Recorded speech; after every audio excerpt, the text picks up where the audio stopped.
Agora estamos ao vivo.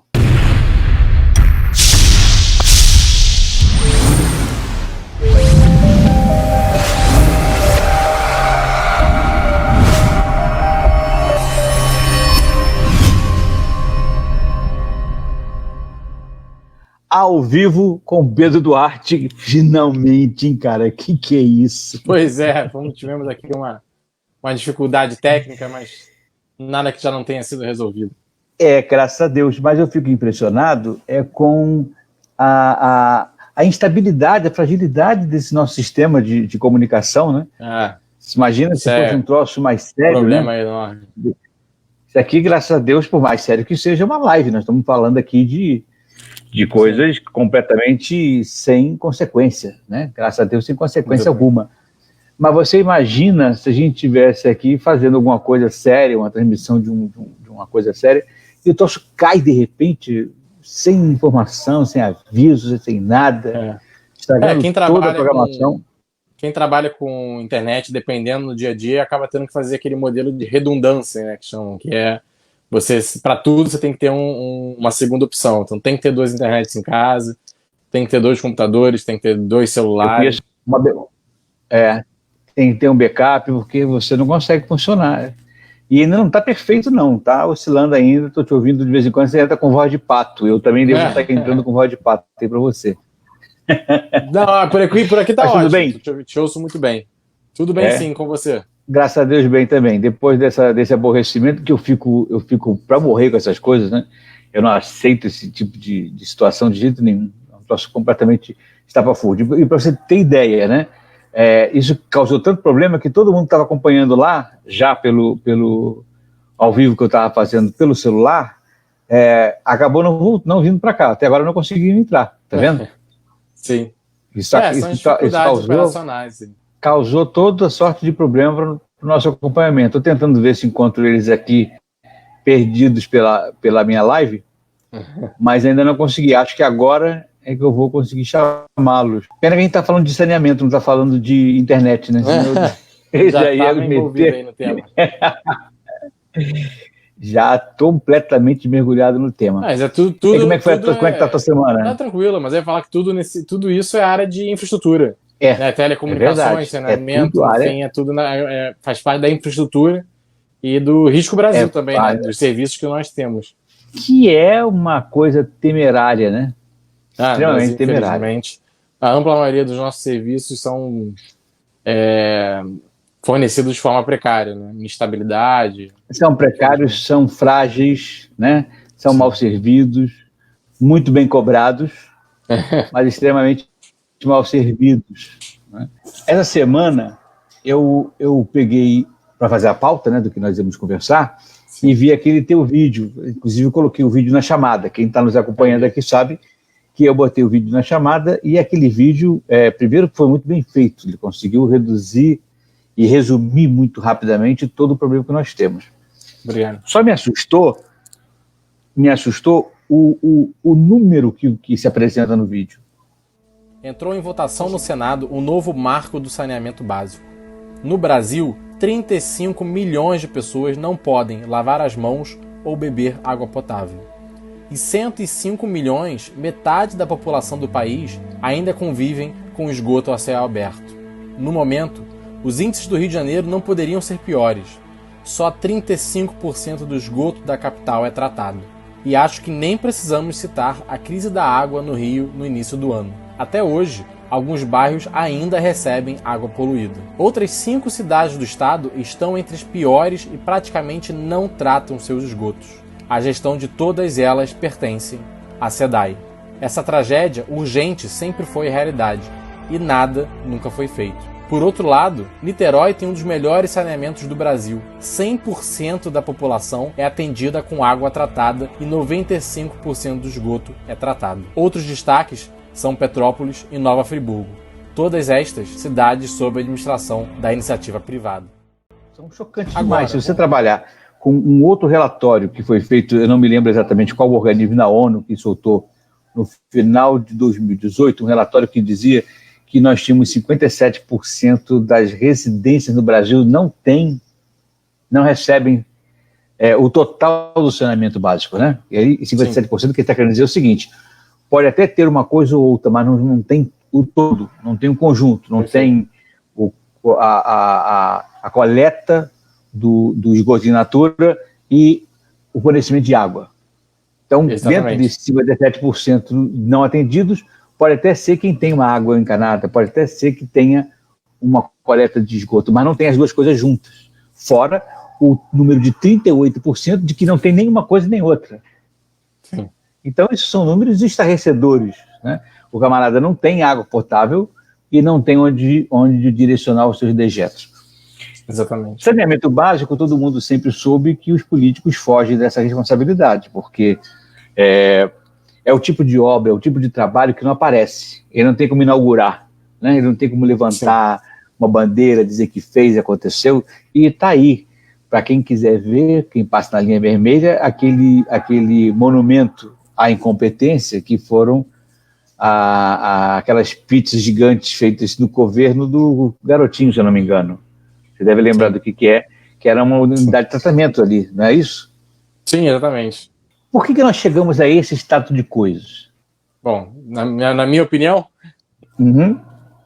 Na minha opinião, nós infelizmente estamos presos a um modelo extremamente ineficiente, que é um modelo que deixa o setor do saneamento basicamente na mão das estatais. Mais de 90% dos municípios brasileiros são cobertos, tem a cobertura no saneamento básico de uma estatal. E é uma página que nós viramos no Brasil na década de 80 e 90 na maioria dos setores. Telecomunicações, nós paramos de usar as estatais. Sistemas de eletricidade, nós paramos de usar as estatais. Então, na década de 90, nós viramos essa página. Claro, existem imperfeições no modelo que devem ser debatidas, são debatidas até hoje, mas é inegável o avanço que a gente teve ao sair de uma Telebrás, em que as pessoas pagavam R$2.000 numa linha telefônica, inclusive colocavam um testamento, para o modelo que nós temos hoje, que celulares são de fácil acesso e com R$40, R$50 você tem uma linha telefônica, que inclusive tem internet. E é a mesma coisa para o setor elétrico. Quase ninguém no Brasil não tem luz em sua residência. A conta é cara, tem um SMS muito alto em cima, é instável, tem várias coisas que nós podemos e devemos reclamar. Mas a luz chega na casa das pessoas. E, infelizmente, isso não aconteceu no saneamento. As estatais tocam a ampla maioria dos municípios e elas não têm capacidade de investimento, porque elas não têm caixa. Então, se elas não têm caixa, elas não conseguem fazer as obras. E as obras não são baratas, porque são dutos enormes que cruzam as cidades, precisam ter entrada em cada casa, estação de tratamento, coleta de água, coleta de esgoto. Ou seja, são obras bilionárias, e isso aqui não estou diminuindo, são obras bilionárias, na casa dos bilhões, que as estatais não têm dinheiro para isso. Segundo, não tem metas. Pouquíssimas delas têm contratos que prevêem o estabelecimento de metas de universalização. Em terceiro lugar, infelizmente, a ingerência política, que é o padrão brasileiro em quase tudo que é dentro do poder público, né? Então, diretores, presidentes são nomeados não por sua capacidade técnica, mas por sua proximidade política com o governante da vez. Entendi. Então, segundo o que você está falando, se eu estiver errado, você me corrige. Eu estou dizendo o seguinte: o problema, então, é porque as estatais deixam de ser empresas funcionais e players de mercado, propriamente dito, né, competitivas e tudo mais, para servir aos interesses do governo do momento, da hora? Exatamente, perfeito. Como não é obrigatório, no modelo atual, não é obrigatória a realização de licitação, ou seja, as estatais não precisam concorrer com outros players do mercado para saber se vão ou não fazer a gestão do saneamento básico daquela cidade, elas não há concorrência. E a gente sabe que onde não há concorrência, imperam outros valores que não os valores do mercado e da competição. Então, se eu não preciso oferecer um bom serviço, se eu não preciso oferecer um serviço barato, eu posso me dar ao luxo de ser ineficiente e agradar o político da vez. Então, em vez de eu colocar um gerente numa área que é super competente, eu coloco um gerente que é menos competente, mas agrada ao governante da vez. Então, muitas vezes, o que nós vemos é isso: a estatal sendo utilizada não para prestar um serviço que bate metas, mas para bater a meta do governo de loteamento de cargos. Existe esse lado do loteamento de cargo, né, que é indicar gerente, presidente, que agradam. Ah, existe isso? Nenhuma grande surpresa. E tem um outro modelo também, que é um pouco mais complexo, mas eu também é péssimo. E aí, esse lado do loteamento de cargo é indefensável e absurdo. Mas tem um outro lado que muitos políticos têm medo, que é o seguinte: quando você faz saneamento básico de verdade, a conta fica mais cara. Isso é uma grande verdade, pelo seguinte: o que a lei diz é, se você só fornece água, você só cobra pela água. Se você fornece água e coleta esgoto, você cobra pelo fornecimento de água e pela coleta de esgoto. Então dobra. Porque há uma presunção, porque seria inviável você medir casa a casa. Então o que você consumir de água, eu vou fazer um equivalente de esgoto tratado. Porque a água que você usou é uma água que eu também vou recolher, depois junto com o seu esgoto, e vou tratar. Então dobra a conta. Então normalmente se alguém paga 40, 50 reais, ou 30, sei lá, 30, 40, 50, 60 reais, só para ter água, a partir do momento que ela tiver esgoto, essa conta vai dobrar. E aí muitos prefeitos têm medo, que eles falam, eu vou tirar a estatal, que só faz água, e vou botar uma concessionária privada, que vai fazer água e vai fazer esgoto. Mas aí a conta vai dobrar, e ele tem medo, porque a população vai virar para ele, ficou mais caro. Sim, mas agora você tem dois serviços sendo prestados. Só que para a pessoa que está acostumada, às vezes, a despejar ali o esgoto de formas ilegais, ela não está tão interessada em saber, tipo, o saneamento da cidade como um todo está ficando melhor, os ganhos que isso vai ter para a cidade. Sim, nós vemos condomínios da Barra da Tijuca de alto luxo que até ontem despejavam nas lagoas da Barra da Tijuca. Isso você vê em Jacarepaguá, Recreio. Já está um modelo legal. Aí o cara vai ter que pagar o dobro, ele fica insatisfeito. Só que nós todos, a cidade como um todo, perde. Porque isso é menos saúde pública, são vários problemas. Além do que, me parece também que existe uma diluição da despesa. Eu vou te explicar o que eu quero dizer. Em fornecimento de energia, por exemplo, existe um percentual de perda. Isso faz parte das medições da própria concessionária de energia. Então, ela tem lá um percentual de perda. O que são percentuais de perdas? As perdas são ligadas à questão de roubo, furto de energia. Né? Gato, o famoso gato. Gato, provavelmente dito. Gato existe na energia elétrica e gato existe também no fornecimento de água. Né? Quando você tem esse gato, quando você tem esse custo não pago, esse furto que gera uma perda, isso acaba de qualquer forma sendo diluído pela população que paga. Perfeito. Exatamente por essa ineficiência no acompanhamento, na cobrança. Então, se torna caro para quem paga, né? E mesmo assim não chega a todo mundo. É uma perda da eficiência. Né? Agora, você me disse que a conta chega em termos de bilhões, né? Na casa de bilhões. Quando eu falo de bilhões, eu estou falando de uma situação que talvez a empresa privada não tenha recurso para tirar isso do papel. Ou estou falando bobagem? Pode ficar à vontade. Não, é uma realidade, uma preocupação muito importante. Inclusive, para me preparar aqui para a nossa conversa, eu li o estudo que o BNDES está fazendo de privatização da SEDAI. E uma das coisas mais importantes, um dos pilares, é o fatiamento da SEDAI. A SEDAI ser dividida em diferentes regiões e cada região ser uma concessão. Né? Então, cada região ficar na mão da iniciativa privada. Isso é bom, porque aumenta a concorrência e também porque permite que as empresas consigam fazer esse investimento. Porque quase nenhuma empresa no Brasil, provavelmente, teria o porte, né, o porte de capital financeiro para fazer todos os investimentos que o Estado do Rio de Janeiro precisa. Mas para pegar uma região de 6, muitas vezes consegue. Para pegar outra região, então uma ganha uma região, a outra ganha outra região, uma terceira ganha outra região. Esse é um modelo que ajuda. O segundo modelo, claro, é o BNDES chegar junto com o fornecimento de empréstimos, muitas vezes subsidiados pelo governo, e aí eu muitas vezes questiono isso, não acho que é a melhor política, mas muitas vezes o BNDES faz essa ponte. Eu acho que, na verdade, o que o governo deveria facilitar é a captação de dinheiro no exterior. Infelizmente, e aí é uma outra discussão, mas o Brasil ele é muito fechado para a captação de empréstimos no estrangeiro. As empresas têm que fazer uma verdadeira operação aí pelo Banco Central e perde boa parte da margem.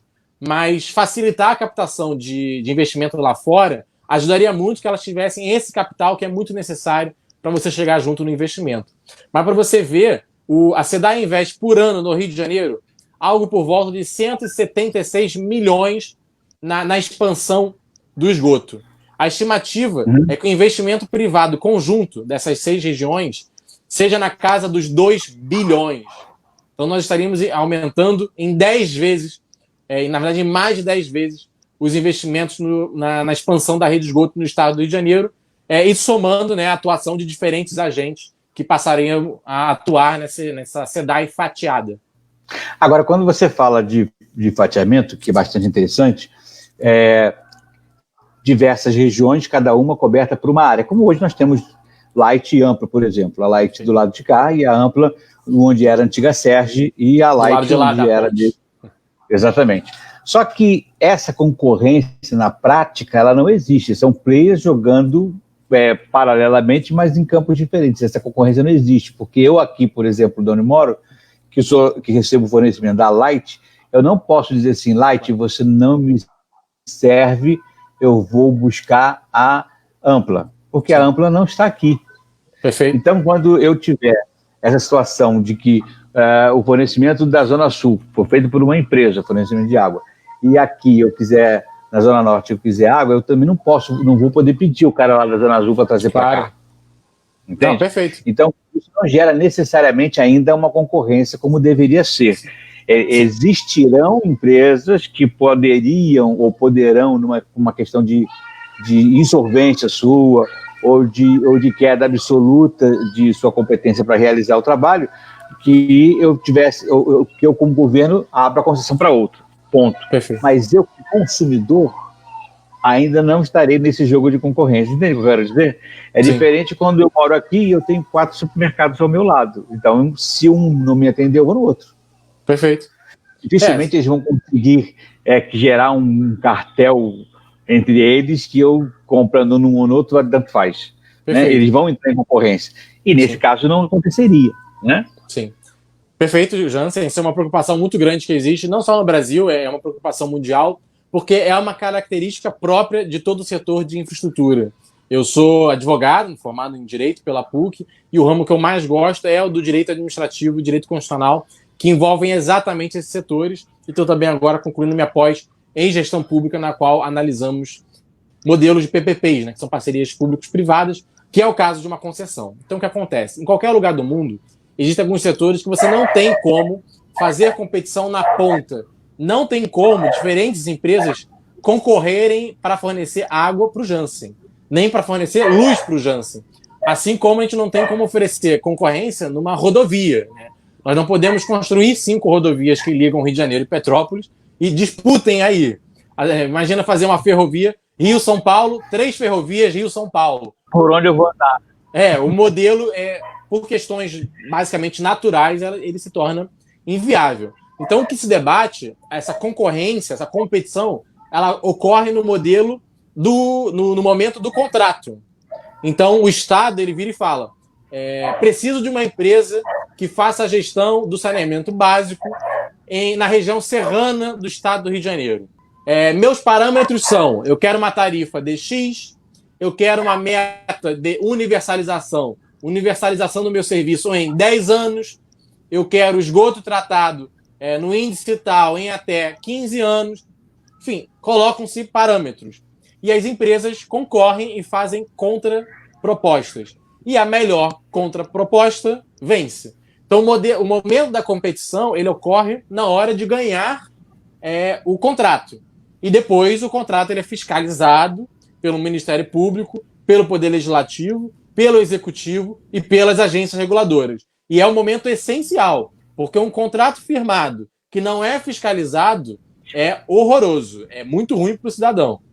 Pois mas aí entramos de novo numa questão da competência do poder público, porque até hoje eu não consegui conhecer nenhuma concessão dada por contrato feito por concorrência, para prestação de serviço, coisa parecida, cuja ineficiência do serviço prestado tenha desembocado numa perda da concessão. Tem N serviços para a gente poder levantar como exemplo, né, de serviços muito mal prestados que as agências reguladoras não conseguem, ou não querem, ou não se pretendem a trocar para bem do consumidor, de quem tem aquele serviço prestado. E aí a minha preocupação é a seguinte: como é que nós vamos efetivamente estabelecer esta concorrência para que garanta a qualidade do serviço? Bom, mas isso eu estou falando só por uma questão da gente dizer o seguinte: realmente o modelo não é perfeito. Realmente o modelo carece de melhores formas de acompanhamento, né? Porque hoje não temos. E aí a minha preocupação maior é a seguinte: esse modelo que existe hoje, ele é um modelo que abre uma possibilidade absurda para a corrupção. Sim. Quando você tem um órgão fiscalizador, né? Quando uma fiscalização existe, e para aquela fiscalização, ou uma atuação, vai poder gerar a possibilidade de alguém tentar encobrir, ou tentar ver diferente a situação, é uma porta aberta para a corrupção. A gente vê isso o tempo todo. Então, minha preocupação nesse aspecto é essa. Agora, também não consigo ver que o modelo das estatais ter resultado. Sim, perfeito. Porque nenhuma das estatais deram resultado até hoje. Jansen, até para acrescentar esse seu ponto, esse debate, né, sobre a captura das agências reguladoras, né, que o termo técnico é esse, que é quando elas são capturadas pelos agentes privados para que não exerçam devidamente a sua fiscalização. O termo é muito mais complexo. É um ótimo, passando aqui um excelente termo, inclusive. Ele é muito bom, Em inglês é o mesmo termo também. Mas o que acontece? A literatura que reconhece esse efeito, ela também mostra empiricamente, por análise histórica, que o Estado ele é muito mais eficiente, ele não é perfeito, mas ele é mais eficiente, ele é melhor regulando agente privado do que regulando a própria estatal. Porque o caso da SEDAI... do que realizando, né? Perfeito, exatamente, porque o caso da SEDAI, aqui no Rio de Janeiro, ela é fiscalizada pela agência reguladora estadual, que é a Genersa, de energia e saneamento. Mas imagina, o presidente da SEDAI é nomeado pelo governo. O conselheiro da Genersa é nomeado pelo governo. Ok, que ele também é validado pelo legislativo, mas ele é indicado pelo executivo. Quais são as chances? Com quem você acha que a agência reguladora vai ser mais dura? Com a estatal, que é do governo? Ou seja, se tiver uma multa, quem vai ter que arcar é o governo, é o bolso contribuinte, no fim, né? Não gosto nem da palavra contribuinte, é pagador de impostos, porque contribuinte eu sou contribuinte de uma ONG que eu escolhi doar. Eu sou pagador de impostos. E, por outro lado, ou uma empresa privada, com ação na Bolsa, por exemplo. Eu tenho mais absoluta convicção de que o ente regulador será muito mais duro com a iniciativa privada do que ele usualmente é com estatais. E é só ver o caso do Rio de Janeiro. A SEDAI, ela em Teresópolis, uma cidade aqui, todo mundo conhece, em Teresópolis existe 0% de esgoto tratado. 0. E quantas multas a agência reguladora já deu com relação a esse desempenho da SEDAI? 0. E aí nós vamos para Nova Friburgo, uma cidade do lado, super parecida, região serrana, mesmo modelo. Foi privatizado em 1997 para a Águas de Nova Friburgo, uma concessionária. Tem 96% de esgoto tratado. 96%. Então a questão é claro que o modelo tem inúmeras imperfeições, mas a literatura mostra que o ente regulador regula melhor o privado do que quem está dentro de casa, que é o próprio poder público. Agora, você acredita que existiria a possibilidade de reduzir esse gap em atendimento de residências com saneamento básico, por exemplo, no Rio de Janeiro, em quanto tempo no modelo privado? É perfeitamente possível você melhorar esses índices. Agora, é uma obra que demora. Esse resultado não é para 1, 2, 3 anos. Começa-se a perceber o resultado em 4, 5 anos, mas você só chega em níveis satisfatórios na faixa aí dos 10 a 15 anos de prestação de serviço. Isso vai variar, claro, de região para região. Onde tem 0, para você chegar a 10, é muito mais fácil. Onde tem 30, para pular para 60, já é mais difícil. Então, obviamente, você vai ter aí diferenças. Existem lugares em que é mais fácil coletar água e é mais fácil coletar esgoto. Existem outros lugares que é mais difícil E existem regiões que são dominadas por tráfico e milícia, que é 10 vezes mais difícil, porque sequer regularização fundiária há. Mas, mas fazendo uma faixa aí, grosso modo, de 10 a 15 anos para você entrar na faixa dos índices satisfatórios. Agora, voltando ao ponto, o novo marco legal permitirá maior competição em um setor dominado em 90% pelas estatais. A entrada da iniciativa privada na competição faz com que as empresas públicas precisem ser mais competitivas, eficientes e que expandam as suas coberturas. Licitações não poderão ser renovadas automaticamente, como, pasmem, acontece hoje. Além disso, o marco pode atrair mais de 700 bilhões de reais em investimento privado. Em resumo, o novo acredita na urgência de conferir dignidade aos mais de 100 milhões de brasileiros que vivem em condições do século passado. Vivíamos um absurdo e o nosso modelo atual se mostrou ineficiente. Essa pauta precisa ser feita urgente. Mas o que eu te perguntava naquela hora era o seguinte. Primeiro eu te perguntei pela questão do tempo, você falou que era totalmente possível. E depois eu ia te perguntando, fazendo um paralelo com a questão da educação. Eu vi que você botou um post sobre educação. Sim. E é normal que você esteja imaginando, na gestão pública, atacar em vários flancos. Isso é normal também. Sim. Então, eu quero fazer um paralelo para te explicar a minha visão. Eu sou um cara extremamente liberal, no sentido de que eu acho que o poder público, quanto menor ele estiver, quanto menor forem seus braços, no funcionamento da sociedade, em diversos segmentos, melhor. Por quê? Toda vez que ele se arvora, ele se pretende a ser um player desse jogo, ele, primeiro, fornece um serviço de péssima qualidade, e segundo, ele se dá a realizar aquilo que ele não foi, para o que ele não foi feito. Tá certo? Perfeito. Então, quando você propõe que exista um jogo jogado pelas empresas privadas dentro do saneamento básico, me soa bem, no sentido de que vai emprestar ao processo muito mais qualidade, muito mais seriedade e tornar o mercado efetivamente competitivo e bom para a gente. Ponto. Mas existe, na minha visão, alguns segmentos da sociedade cuja entrada do poder privado, a entrada do capital, a especulação financeira como meio de enriquecimento em determinados segmentos, isso vai fazer com que o segmento possa se tornar inacessível a quem precisa. E aí eu vou dar como exemplo a educação. Por isso que eu queria falar da educação. Sim. Eu acho que a educação não é uma responsabilidade do Estado, ponto. Precisa ter o jogo do poder público, do poder privado, perdão. Mas toda vez que o poder privado entra nisso, eu tenho necessariamente um sucateamento do que é feito pelo poder público. E aí, quem não tem acesso ao setor privado, por conta dos seus valores, também não tem nada de qualidade no setor público. Entende o que eu quero dizer? Então, sim, você tem uma escola pública péssima em detrimento de uma escola privada melhorzinha, ou pelo menos com um professor frequentando, dando aula, coisa parecida. Aí você chega numa universidade, por exemplo, uma universidade privada não tem capacidade de investimento em pesquisa, por exemplo. Como eu discordo, mas... Não, hoje não existe. A PUC saiu hoje, a PUC no PUC Rio, ela saiu com a Universidade do Rio de Janeiro no melhor índice de pesquisa, na frente do UERJ e FRJ. Ótimo, ótimo. Então, na América Latina... um dado maravilhoso que está me dando. Mas foram mais de 600 universidades e a PUC foi a 13ª da América Latina, a melhor do Rio. Mas nós estamos falando de uma...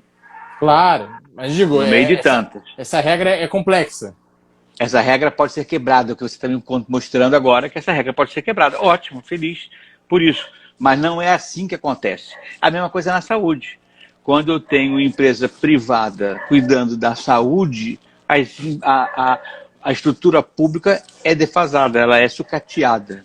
Eu não sei se propositalmente, para atender a interesses privados, ou por uma questão de incompetência da gestão pública. O que eu quero dizer a você é o seguinte, é que quando entra no setor, quando entra o interesse privado em setores que eu chamaria de nevrálgicos da existência social, me assusta muito, entende? Porque pode haver uma competição que não é vista por nós, de interesses que acabam por sucatear aquilo que poderia ser minimamente fornecido ou concedido a quem não tem condições de pagar. E essa é a minha preocupação. Perfeito. O setor energético, por exemplo, apresentou uma solução que eu não sei a quantas andam, mas na época que eu acompanhava mais de perto, eu vi isso, que foi a energia social, né? A Tarifa concessão social. de energia social, tarifa social, perdão, isso mesmo, tarifa social, que mais ou menos resolveu, né, o problema, mais ou menos resolveu o problema. Diminuiu um pouquinho a perda por furto de energia, conseguiu fazer com que a empresa minimamente fornecesse aquela energia e a pessoa paga um valor baratinho. Como é que funcionaria isso, tudo isso, essa volta toda que eu fiz, foi para te perguntar o seguinte: como é que eu vou me tornar tranquilo com o setor privado explorando o setor de saneamento básico? Perfeito. Bom, acho que tem dois pontos principais no que você colocou. Um deles eu concordo, o outro, muito respeitosamente, eu discordo. À vontade. Eu não vejo uma relação entre o poder privado, né, a iniciativa privada, ela entrar em um setor e haver, por consequência, por desdobramento, a depredação ou esvaziamento do serviço público. No geral, na verdade, a existência da iniciativa privada, ela ajuda o poder público. Por quê? Por diferentes motivos, mas se só existisse poder público, ele precisaria atender a população como um todo. Então, isso é uma demanda maior. Quando você pega uma classe social, A, B, C, e você vira e fala, beleza, esse cara ele vai optar por ir para o privado, você tem menos pessoas que precisam da sua cobertura.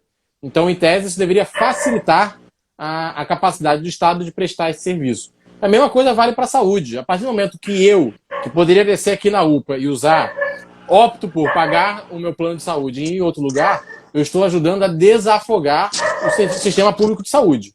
Então, a existência do sistema privado, ele ajuda a desafogar o sistema público. Em segundo lugar, a existência do poder privado, ele permite que o poder público faça parcerias pontuais ou permanentes que facilitem a gestão dele. Então, por exemplo, como foi o caso lá do Dória em São Paulo. Eu pago a iniciativa privada para fazer exames que eu deveria fornecer pelo poder público. Então, como essa pessoa não vai ter a capacidade de pagar pelo exame no Sérgio Franco, eu pago para ele fazer no Sérgio Franco. E é mais barato do que eu montar um prédio, comprar o tomógrafo, fazer um concurso e botar para dentro. Então, a existência da iniciativa privada, ela amplia o leque de possibilidades do poder público. Esse é um ponto. E existe o segundo ponto, que eu concordo com você, que é a preocupação com a acessibilidade aos serviços. E eu acho que esse ponto não se relaciona com o anterior. Eu acho que são duas discussões em paralelo. Da acessibilidade, isso vai depender do contrato do poder público. Porque quando a estatal vira e fala, eu deveria cobrar 5, mas eu vou cobrar 3 porque essa pessoa não tem condição de pagar por 5, mas ela paga 3, alguém cobra essa diferença. Exatamente. No caso de uma estatal, cobrimos nós, os contribuintes, porque nós arcamos com um custo que aquela estatal está querendo arcar. Esse é um ponto. E se há um custo, o Estado também pode querer arcar com esse custo no caso do privado. Ele vai no privado e fala, olha só, eu tenho uma lei, que é o caso da tarifa social. A tarifa social está em lei. Mas o Poder Executivo também pode impor isso na hora do contrato. Olha só, nesse contrato aqui, você vai ter que calcular a sua tarifa de modo a todo mundo que ganhe até X mil reais, ou todo mundo que consuma até Y metros cúbicos de água, você vai ter que cobrar 60%, 40%, 50%, enfim, aí são os engenheiros, o pessoal dos números vai ver qual é o ponto adequado. Mas para essa faixa da população você vai ter que cobrar uma tarifa reduzida. E aí você tem duas opções. Ou você deixa que a iniciativa privada ela cobre uma tarifa maior aos demais, e aí o próprio sistema tarifário se retroalimenta, né? Então, a classe A e B paga 150% do que ela deveria pagar, para que a classe C, D, E pague 70% do que ela deveria pagar. E aí você tem um cálculo aí em que o sistema se retroalimenta. Ou você tem a outra opção, que é esses 30% de diferença para a classe mais baixa, eu, Estado, faço o aporte. Então você vai me dizer qual é essa diferença, ou nós vamos auditar essa diferença, e eu, Estado, te cubro essa diferença. Que isso é mais barato. Que isso é mais barato do que montar a estrutura toda. Exatamente. Da mesma forma como ele cobria na época da estatal. Porque quando a estatal segura o preço, alguém paga por essa conta. Sempre. A vantagem é que... Almoço grátis. Exatamente, não existe almoço grátis. A vantagem é que no modelo de subsídio fica claro. Porque quando a estatal ela segura a tarifa e ela deixa de arrecadar, não está em nenhum lugar, não está em nenhuma planilha, em nenhum orçamento público, qual foi o custo dela com essa medida. Mas quando o poder público faz um subsídio, fala, eu aportei na empresa 10 milhões de reais para que ela pudesse subsidiar a tarifa, fica claro para todos nós qual é o custo daquilo. E quando o custo fica claro, nós podemos cobrar eficiência e podemos cobrar dos nossos representantes que eles votem a favor da manutenção ou contra a manutenção desse modelo. Muito bem, maravilha. Eu não vou te prender mais, porque você deve sair agora para um outro encontro, né? Só para a gente terminar, eu queria perguntar a você o seguinte. À vontade. Foi votado no Senado, esse marco regulatório, né? Perfeito. Foi votado no Senado e está só esperando agora a sanção do presidente, é isso? Exatamente. Isso sendo sancionado, quando é que começamos a trabalhar? Qual é a tua previsão? Isso é uma faixa de 1 a 2 anos, porque pelo seguinte, né? A partir do momento seguinte, você vai ter... Sancionou. No dia seguinte, está valendo. Mas estar valendo não significa basicamente nada. Porque o grande gol do marco de saneamento é que ele impõe que novos municípios, estados e própria União, mas na verdade estados e municípios, os estados e municípios que venham a fazer novos contratos de saneamento precisarão abrir para a concorrência das empresas privadas. E você tem algum gatilho ali de que as empresas que já estão em certo nível do contrato atual vão poder renovar, mas na próxima renovação vai precisar abrir uma licitação concorrência. Você tem alguns gatilhos aí temporais, que são pormenores que eu demoraria aqui para explicar, mas o grande ponto é, no médio prazo, todos os contratos no Brasil precisarão ser novamente licitados. E aí, empresas estatais e empresas privadas poderão concorrer igualmente. Então ninguém está aqui forçando a privatização de estatais.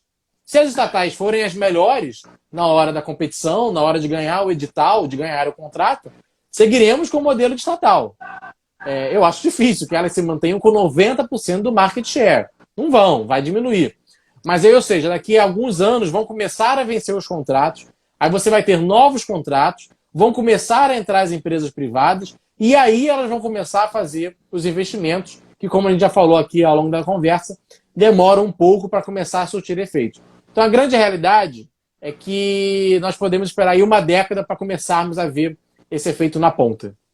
Mas aí, de 10 a 20 anos, nós vamos ter a nossa década de 30, de 2030 a 2040, no tema do saneamento, o Brasil tem tudo para dar muito certo. E como me parece, esse novo modelo vai impedir que, no futuro, os políticos utilizem saneamento básico como promessa de campanha. Deixe de ser um discurso eterno de que um dia ele vai botar esgoto naquela rua, de que um dia ele vai levar água encanada para aquela região, porque a partir de então será uma atitude e uma atividade, na verdade, constante, rotineira, inclusa dentro da operação e funcionalidade da empresa que presta serviço na localidade. Acho que esse talvez seja o melhor dos ganhos de todos. Deixe de ser pauta de campanha para ser um funcionamento de um fornecimento de dignidade mínima para as populações do Brasil inteiro. Obrigadíssimo pelo teu... Nada, eu que agradeço, Jansen. Sempre um prazer. Pelo teu tempo, pela tua disponibilidade. Você vai voltar para falar de educação aqui, se Deus agradeço quiser. Desde já o convite. Tá bom? A gente vai organizar e vamos ver se dessa vez a internet ajuda a gente a não causar... Isso aí faz parte do dia, é instável. O dia a dia da gente aqui é complicado com isso. Obrigadíssimo, manda um abraço para a tua família. Eu que agradeço, Jansen. Para todos e até o próximo encontro, se Deus quiser. Sucesso para você, Pedro. Até a próxima. Um grande abraço. Tchau. Jansen. Uma boa noite.